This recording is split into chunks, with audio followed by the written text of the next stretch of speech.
আমরা কিভাবে উচ্চারিত করব, প্রথমে আমি উচ্চারণটা করি একবার, তোমরা শোনো।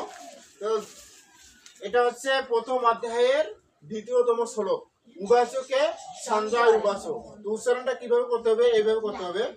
সঞ্জয় উবাচ দৃष्ट्वा तु पाण्डवानिकं वीरं दुर्योधनस्तदा आचार्य उपसंगम्य राजा বসন অব্রবীত। তো এটা কেন হইলো, এখন আমরা এইভাবে কেন উচ্চারণ করি, এখানে তো দৃষ্টা তু পাণ্ডবানিকম বুরম দুর্যোধনস্তদা আচারম উপসংগম্য রাজা বসনম বৃত লেখা আছে। তাহলে এখানে আমরা সঠিক যদি উচ্চারণ করতে যাই, পদচ্ছেদ করতে যাই, সহজ উচ্চারণ করতে যাই, সেক্ষেত্রে আমাদের একটু শব্দগুলো একটু চেঞ্জ হয়ে যাবে, মানে আমরা ভেঙে ভেঙে উচ্চারিত করব, ঠিক আছে।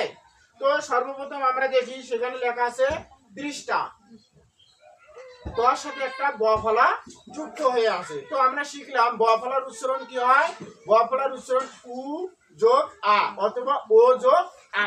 তো আমরা এখানে উচ্চারণের সুবিধার্থে ও ব্যবহার করেছি। তাহলে ও ব্যবহার করলে, দর সাথে যদি ও ব্যবহার করি তাহলে দয় ও করে দো, তারপর কি হয়, একটা কি আছে ও আছে, তাহলে অ, তাহলে দো আ, তাহলে কি আছে ট, তাহলে তো আ।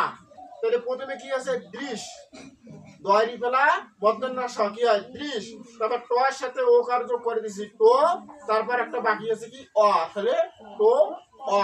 তাহলে উচ্চারণ কি আসলো দৃশ তো আ, ঠিক আছে। তু ঠিক থাকলো, তাহলে উচ্চারণ কি হলো দৃষ্টুয়া তু, দৃষ্টুয়া তু। তারপরে কি আছে পাণ্ডবা নিকম আছে, এটা আমরা উচ্চারণ করব পাণ্ডবা ও নিকম। কেন, এখানে আমরা সন্ধি বিচ্ছেদ করছি। তো আমরা জানি যখন আমরা সন্ধি বিচ্ছেদ করব, ব্যঞ্জন বর্ণ যেগুলো আছে সেগুলো সব শেষে কিন্তু অ আছে, তাই না। ক খ দেখবে একটা করি অ আছে। তো আমরা যখন সন্ধি বিচ্ছেদ করব তখন এই বর্ণটা শব্দটা দুভাগে ভাগ হয়ে যায়। তো প্রথমে শব্দটা সম্পূর্ণ উচ্চারণ হয়ে যায়, হওয়ার পরে কি থাকে ওয়াটা স্বাধীন হয়ে যায়, তখন আমরা ওয়াটা পরের শব্দের সাথে ব্যবহার করব। তাহলে এখানে আমরা পাণ্ডব যোগ অনিকম উচ্চারণ করবো। তাহলে কি উচ্চারণ হবে পাণ্ডবা অনিকম, পাণ্ডবা অনিকম। তারপর কি আছে বুরম আছে, এটার উচ্চারণ কি হবে বিউরম। কেন, বর্ষাতে দেখো জয়ফলা আছে, জয়ফলার উচ্চারণ রস্বই যোগ অন্তস্থ মানে ইয়। তাহলে ইয় হলে বর্ষাতে যদি ইয় যোগ করি তাহলে ব ইয়, তাহলে বিয়, ঠিক আছে। তারপর কি আছে ধয় সুন্দর র এবং অনুসর, অনুসরণ উচ্চারণ কি হয় ম হয়ে থাকে। তাহলে র আর ম রম, তাহলে বর্ষাতে হয়েছে আমরা জয়ফলার উচ্চারণ ইয়, সেখানে আমরা ইয় ব্যবহার করলাম। তাহলে এই কারণে আমাদের কি উচ্চারণ হলো বি, তারপর একটা অন্তস্থিত থাকলো, তাহলে বি ও র আর ম রম, তাহলে বিউ রম। তাহলে উচ্চারণ কি হলো বিউ রম। তাহলে দৃষ্টুয়া তু পাণ্ডবা অনিকম বিউ রম। এবার এখানে দুর্যোধন আছে, এখানে আমরা দুর্যোধন উচ্চারণ না করে কি করব দুর্যোধন, দুর্যোধন। কেন উচ্চারণ করব, কারণটা হচ্ছে যে জটার উচ্চারণ, মানে যদি মধ্যাহ্ন জ বা যে জ থাকুক অন্তস্থিত থাকুক, এর উচ্চারণ হবে ইয়র মতো হবে, তাই না, আমরা শিখেছি। তাহলে ওই জর জায়গায় আমরা ইয় উচ্চারণ করবো, তাহলে ইয় উচ্চারণ করলে দু ইয়, তাহলে দু ইয়, তারপর কি আছে ধ, ঠিক আছে, তারপর কি আছে ন, তাহলে দুর্যোধন। তারপর এই যে এখানে দেখো একটা শয়ত আছে, তো আমরা এখানে এটাকে সন্ধি বিচ্ছেদ করবো। সন্ধি বিচ্ছেদ করার কারণে এটা স্ববর্গীয় বিসর্গ হবে, স্ববর্গীয় বিসর্গ হবে। তার মানে আমরা দুর্যোধন লিখবো, লেখার পর সেখানে স্ব উচ্চারণ না করে ওই স্ব জায়গা বিসর্গ দেব, ঠিক আছে। বিসর্গ দেওয়ার পর কি করবো ত দয়াকারে দা, তাহলে দুর্যোধন তদা, দুর্যোধন তদা। তাহলে উচ্চারণ কি আসলো দৃষ্টুয়া তু পাণ্ডবা নিকম বিউরম দুর্যোধন তদা। তারপর দেখো এখানে আচার্য আছে, আচার্য, এখানে আচার্য উচ্চারিত হবে না, কি উচ্চারিত হবে আচার্য, আচার্য। কেন, কেন বলতো, কারণ আমরা জানি জটা যে আছে এর উচ্চারণ ইয়, তাহলে জট জায়গা দিয়ে উচ্চারণ করবো, তাহলে আসা ইয়ো, আসা ইয়ো, ঠিক আছে? তাহলে আসা ইয়ো। এবার একটা দেখো ম আছে, এটাকে আমরা সন্ধি বিচ্ছেদ করে ওই আসার সাথে মটা উচ্চারণ করব। তাহলে উচ্চারণ হবে আচার্যম, আচার্যম। কি উচ্চারণ করবো?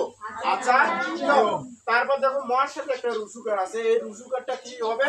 যেহেতু আচার্যম স্বাধীনভাবে উচ্চারিত হয়ে গেলো, এখানে সন্ধি বিচ্ছেদ হয়ে গেলো, তাহলে এখানে কি থাকলো? একটা স্বরবর্ণ, অর্থাৎ রুসুকারটা বেঁচে থাকলো।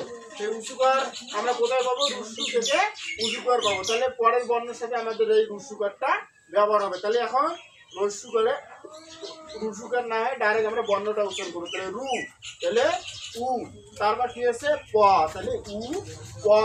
তারপর দেখো কি আছে? দন্ত স আছে, দন্ত স্বর উচ্চারণ কি করবো? স, তাহলে উ প স, উ প স। তারপর এখানে দেখো উময় গ ব্যবহার আছে, যুক্ত বর্ণটা যে আছে এখানে কি আছে? দুইটা বর্ণ আছে, একটা উম আর একটা গ। তাহলে দুইটাই আলাদা আলাদা ভাবে উচ্চারিত হবে। তাহলে উপসং, তাহলে আমরা আগে উম উচ্চারণ করবো, উপসং। তারপর কি আছে? গ, তারপর গ উচ্চারণ, তাহলে উপসং গ। তারপর মর সাথে জফলা থাকার কারণে আবার ম জফলা উচ্চারণ ইয়, তাহলে মইয়, তাহলে উপসং গ নিয়, উপসং গ নিয়। রাজা ঠিক থাকলো, ঠিক আছে? তারপর দেখো এখানে কি আছে?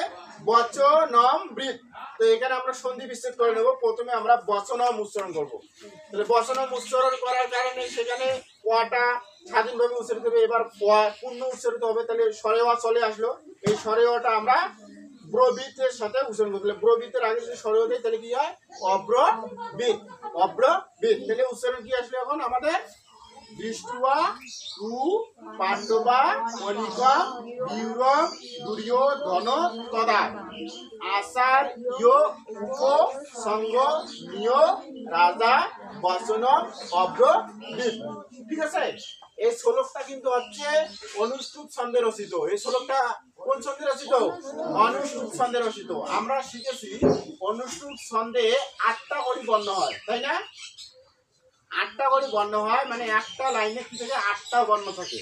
তাহলে এইরকম নিয়ে 4 পাঠ, মানে 4টে লাইন। পাঠ শব্দের অর্থ হচ্ছে লাইন। 4 পদে একটা শ্লোক হয়। তাহলে এই 4 পদে 8টা করে বর্ণ থেকে 4 আসছে 32টা বর্ণ, অর্থাৎ এখানে 32টা বর্ণ আছে। তাহলে 32 অক্ষর বিশিষ্ট বা 32 বর্ণ বিশিষ্ট কি বলা হয়? অনুষ্ঠুপ ছন্দ বলা হয়। সঞ্জয় উবাচ দৃष्ट्वा तु पाण्डवानिकं वीरं दुर्योधन तदा आचार्योपसंगम्य राजा वचनम् अब्रवीत्। আমার সঙ্গে একটু সুর দেওয়ার চেষ্টা করো, আমার সুরে সুর মেলানোর চেষ্টা করো, ঠিক আছে? দৃष्ट्वा तु पाण्डवानिकं दृष्ट्वा तु पाण्डवानिकं वीरं दुर्योधन तदा वीरं दुर्योधन तदा आचार्योपसंगम्य